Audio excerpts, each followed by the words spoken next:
Imagine walking into the place where you spent your childhood weekends. The air conditioning hum is gone, replaced by an eerie silence. The food court, once smelling of pretzels and pizza, is now just a graveyard of overturned chairs and dusty shutters. This isn't a scene from a post-apocalyptic movie. This is a reality of the American retail landscape in 2026. We are currently witnessing the greatest retail correction in history, a catastrophic wave that analysts are calling the final retail apocalypse. It's not just about Amazon anymore. It is a systemic collapse driven by inflation, debt, and a broken economy. This year alone, 15,000 storefronts are permanently turning off the lights, leaving millions of square feet empty and hundreds of thousands of workers without a paycheck. Today, we uncover the data behind the decay and ask the terrifying question: is the American economy collapsing from the inside out? The scale of the slaughter. To understand the magnitude of what is happening right now, we have to look beyond the boarded-up windows of your local town and look at the national data. The figure, 15,000 store closures in a single year, is not a random fluctuation. It is a statistical earthquake. For context, during the height of the 2008 financial crisis, store closures hovered around 6,000 to 7,000 annually. What we are seeing in 2026 is double that rate. This massive contraction aligns with the grim prediction made by UBS analysts years ago, who forecasted that 50,000 retail stores would shut down by the end of 2027. We are currently accelerating past the worst-case scenarios of those models. This isn't just trimming the fat. This is an amputation of the American commercial limb. The closures are not indiscriminate. They are targeting the very pillars of the traditional American economy. We are seeing a synchronized collapse across three distinct sectors: drugstores, department stores, and apparel chains. Major players like CVS, Walgreens, and Rite Aid have collectively shuttered thousands of locations, creating what sociologists are calling pharmacy deserts in vulnerable communities. Simultaneously, the titans of the mall, Macy's, JCPenney, and Foot Locker, are executing massive retreats, closing hundreds of legacy anchors that once sustained entire shopping complexes. When an anchor store leaves a mall, it triggers a co-tenancy clause, allowing smaller stores to break their leases and leave too. This creates a domino effect where a single closure can turn a bustling shopping center into a ghost town in less than 6 months. The economic assassin, inflation, and the consumer. Why is this happening now?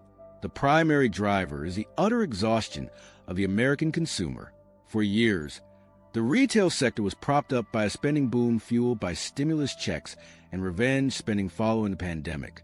But that well is run dry. The data shows that the personal savings rate has plummeted to near record lows, hovering around 3.8%. While credit card debt has exploded past the $1.13 trillion mark. Americans are no longer shopping with cash. They are shopping with debt, and the bill has finally come due. With interest rates remaining stubbornly high, the cost of carrying that debt has forced the middle class to stop buying discretionary goods entirely. The retail apocalypse is effectively a referendum on the shrinking middle class. If we look at the earnings reports from major retailers in late 2025 and early 2026, a disturbing trend emerges. Luxury brands catering to the top 10% are stabilizing, while discount retailers like Dollar General and Walmart are seeing increased traffic but lower average transaction values. The middle, the malls, the casual apparel brands, the home goods stores, is being hollowed out. Inflation has compounded over the last 4 years, to the point where the price of essential goods has crowded out the budget for anything else. When a family has to choose between $8 eggs and a new pair of sneakers from Foot Locker, the sneakers stay on the shelf. The 15,000 closures are a direct reflection of this new hierarchy of needs where fun shopping is functionally extinct for 60% of the population. The crime wave and shrinkage. However, it would be intellectually dishonest to blame this entire phenomenon on inflation alone. We must address the elephant in the room that corporate executives are finally citing in their quarterly reports: organized retail crime, euphemistically known as shrinkage. In major metropolitan areas, theft has evolved from petty shoplifting to coordinated looting. According to the National Retail Federation, Inventory loss amounted to over $112 billion annually in recent years. For retailers operating on razor-thin margins of 2% to 3%, a significant increase in theft makes a store mathematically impossible to sustain. Target, Walmart, and drugstores have responded by locking up everything from toothpaste to deodorant behind plexiglass. This defensive architecture destroys the shopping experience. Data shows that when a customer has to press a button and wait for an employee to unlock a $5 item, sales drop by 15% to 25%. It creates a friction loop. Theft rises, stores lock up goods, sales drop, the store becomes unprofitable, and the store closes. This cycle has decimated urban retail corridors in cities like San Francisco, Chicago, and New York, contributing heavily to the 15,000 figure. These aren't just business failures. They are failures of public order that are forcing capital to flee to the suburbs or the internet, leaving urban centers with empty storefronts and lost jobs. The real estate time bomb. The death of these 15,000 stores is lighting the fuse on a much larger financial bomb. Commercial real estate, CRE. Most of these malls and shopping centers are financed by massive loans, often bundled into commercial mortgage-backed securities, CMBS. The owners of these properties rely on rent from tenants like Gap, Express, or Bed Bath & Beyond to pay their mortgages. When 15,000 tenants stop paying rent simultaneously, the property owners default. We are currently seeing vacancy rates in regional malls spike to over 20%, a tipping point that usually signals the death of the property.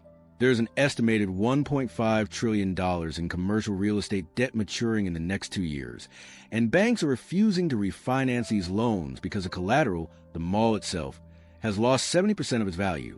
This is creating a doom loop for regional banks. Small to mid-sized banks hold a majority of these commercial loans. As malls go bankrupt, they hand the keys back to the bank. But the bank doesn't want a decaying mall. They want cash. This forces banks to sell the properties at fire sale prices, crashing the market further, and potentially triggering a banking crisis reminiscent of 2008, but focus entirely on commercial property. The rise of the ghost mall and blight. What happens to the physical structures when the stores leave? This is the visual tragedy of the crisis. America is over-retailed. We have approximately 24 square feet of retail space for every person in the country, compared to just 4 square feet in Europe. We built too much, and now that excess is rotting. When a mall closes, it doesn't just sit there benignly. It becomes a magnet for blight. The cost to demolish a large shopping mall is astronomical, often running into the millions of dollars. Bankrupt developers simply walk away, leaving behind million-square-foot concrete shells. These ghost malls destroy the property values of the surrounding neighborhoods. Data from real estate tracking firms indicates that homes located within a 1-mile radius of a dead mall see their property values stagnate or drop by an average of 13% compared to the broader market. The tax revenue for the local municipality evaporates, leading to cuts in local services like schools, police, and road maintenance. It is a contagion effect. The 15,000 closed stores represent billions of dollars in lost local tax revenue, forcing town councils to either raise taxes on homeowners or slash budgets, deepening the local economic depression. The digital shift, it's not just convenience. While we often blame Amazon for the death of the mall, the data suggests a more nuanced reality in 2026. E-commerce now makes up nearly 28% of all retail sales, a figure that has accelerated steadily. However, the type of e-commerce has changed. It is no longer just about buying books or electronics. It is about the subscription economy. Americans now automate the delivery of dog food, toilet paper, and detergents. These are the trip drivers, the items that use to force people to go to the store, where they might impulse buy a shirt or a candle, without the need to make these routine trips. The foot traffic that sustains physical retail has collapsed.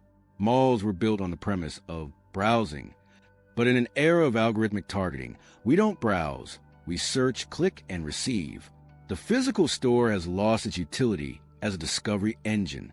Furthermore, the rise of fast fashion giants operating directly from overseas warehouses has undercut the pricing model of American apparel chains. Why drive to the mall to pay $40 for a shirt at a legacy retailer when you can order a similar item for $8 from an app.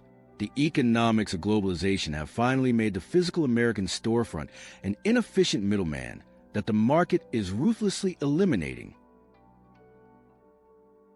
The employment crisis.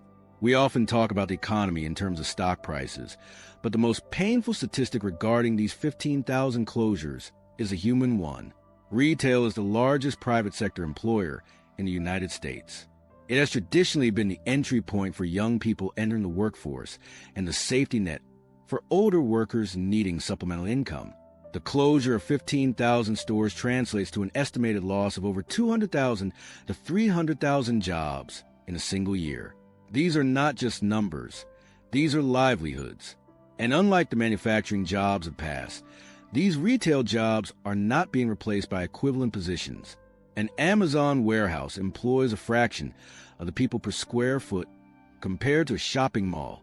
Automation, robotics, and logistics centers mean that for every 10 retail jobs lost, only 2 or 3 logistics jobs are created, and often in different geographic locations. We are witnessing the erosion of the working poor class's stability. With fewer retail jobs available, competition for low-skill employment intensifies, suppressing wages even further in a high-inflation environment. This feeds back into the homelessness crisis, as displaced retail workers struggle to pay rent in a housing market that is not adjusted to their new income reality. The psychological toll on society. There is also a sociological data point that is harder to quantify, but essential to mention: the loss of the third place. Sociologists define the third place as a social surrounding separate from the 2 usual social environments of home and the workplace. For decades, the mall was a de facto third place for American teenagers and the elderly. It was a place to walk, to socialize, to exist outside of the house without necessarily spending money. With the closure of these community hubs, isolation increases. Data on American loneliness is already at epidemic levels, and the destruction of physical gathering spaces exacerbates this. When the local diner, the bookstore, and the mall close, the community atomizes. We retreat further into our digital silos. The death of the mall is effectively the death of the town square for suburban America. We are replacing physical interaction with digital transaction, and the social fabric is fraying as a result. The boarded-up windows are a reflection of a society that is becoming more efficient, but less connected. Adaptation or extinction. Is there any hope for these spaces? The data offers a sliver of optimism in the form of adaptive reuse. In some forward-thinking cities, dead malls are being converted into mixed-use developments, community colleges, or medical complexes. There is a rising trend of turning abandoned department stores into affordable housing units. However, the conversion rate is slow. For every 1 mall that is successfully repurposed, 9 sit rotting. The zoning laws in the United States are archaic, often making it illegal to turn commercial space into residential space without years of bureaucratic fighting. This regulatory friction is preventing the market from solving the problem. We have a housing shortage and a surplus of empty buildings, yet we cannot easily combine the two.